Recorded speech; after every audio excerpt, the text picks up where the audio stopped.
was supposed to be here yesterday, and I had some problems at home and other things. So today is actually Sushil's day. Sushil was supposed to be the main thing. I tagged along because that's the only way I get 1 hour of undivided time in the car, and I can discuss a lot of institutional issues.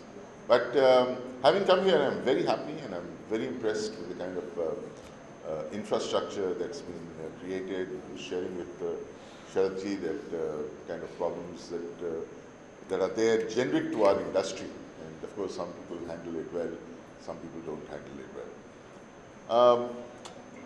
So I'll keep my speech as such, because I don't have a speech. I just keep my ideas very short. And actually, I shouldn't be here. I've crossed the time anyway. I was supposed to finish at 1:35. Your topic, the pursuit of business excellence, practicing and managing men, money, materials, machines, and methods.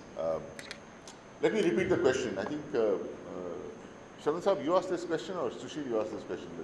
Which is the most important? Men, money, materials, machine, and methods.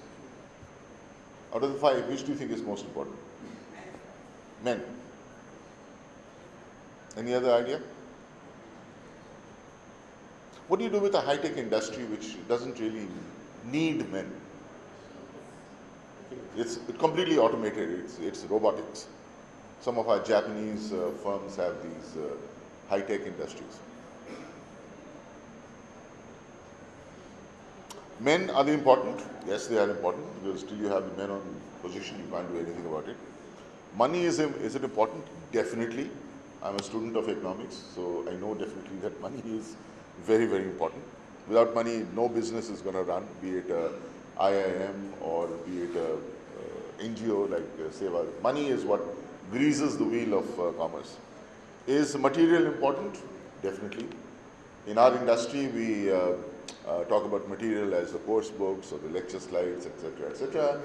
In Madam's industry, your materials are cotton and other things which go into the manufacturing of the excellent chicken kurtas that is produced. Machines, definitely. Definitely machines are important. And methods, the kind of structures or the systems, the processes that you have for achieving this. So which of these is really the most important? I would suggest that we start thinking about a word that's not in this 5, but just before the 5, and that's the word managing. Managing is really the most important thing. You can have lots of money, you can have lots of men, you can have lots of material, you can have lots of machines and lots of methods. But if you don't have good management, you have nothing. You know, Mr. Sharan revealed that we have 3 Bs out here. Okay, so I'm also from Patna. Bihar is a very rich state. Okay? We used to, before the politicians decided to partition us, we used to have the best minerals, the best resources, the best waterways, the fisheries, etc., etc. But there's a very famous economist whose name slips my mind. He made the statement that while Biharis are rich, but Bihar is poor. Okay. What is the difference between, say, Bihar, which has lots of natural wealth and is very, very poor, and Japan, which has no natural wealth and is one of the richest countries in the world? Japan has nothing, actually. If you talk about these things, the 4 factors of production, you have land, labor, capital, entrepreneurship. Land, nothing. All the land is volcanic land, it can't be used for agriculture. Labor, very small population, certainly not to support the kind of industrial output that they have.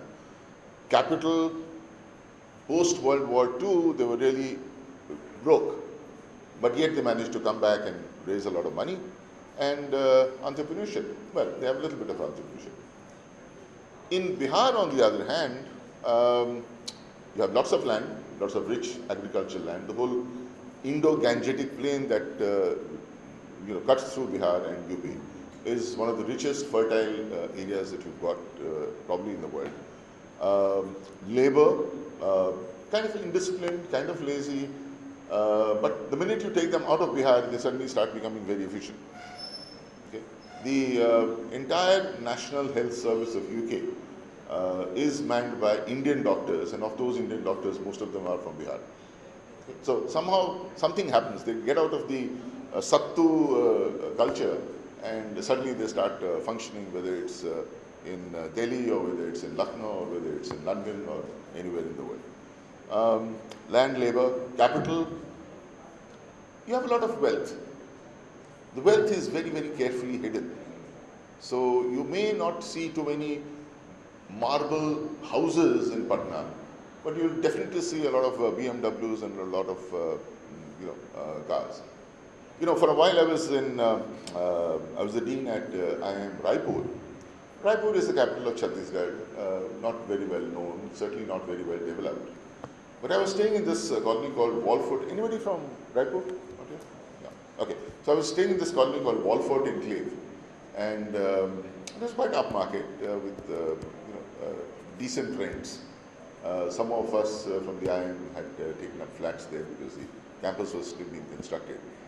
But believe me, every house had a BMW, every house had a Mercedes, and these BMW and Mercedes had these fancy number plates, 007, 001, 9211, and if you're into this car registration or phone numbers, you know that you have to pay a lot more extra to get those particular numbers. So there's a lot of money in Raipur. Bihar also has a lot of money. But what it doesn't have, and what is something that we have failed to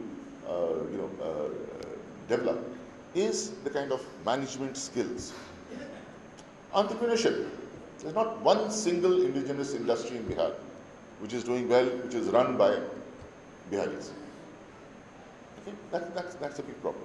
So I would ask, in conclusion, I'd just like to leave this thought with you, that don't think traditionally about men, money, materials, machines, and methods. Think about management. Think about the way you manage your industries, because that is the most critical, important thing. I'll close with one quotation from Peter Drucker. He makes a very interesting point in one of his articles. He says that there's nothing called a developed economy and there's nothing called a underdeveloped economy. Either an economy or business is well managed or it's not. If you're well managed, you will be rich. If you're not well managed, despite the fact that you may own excellent assets, you will still be.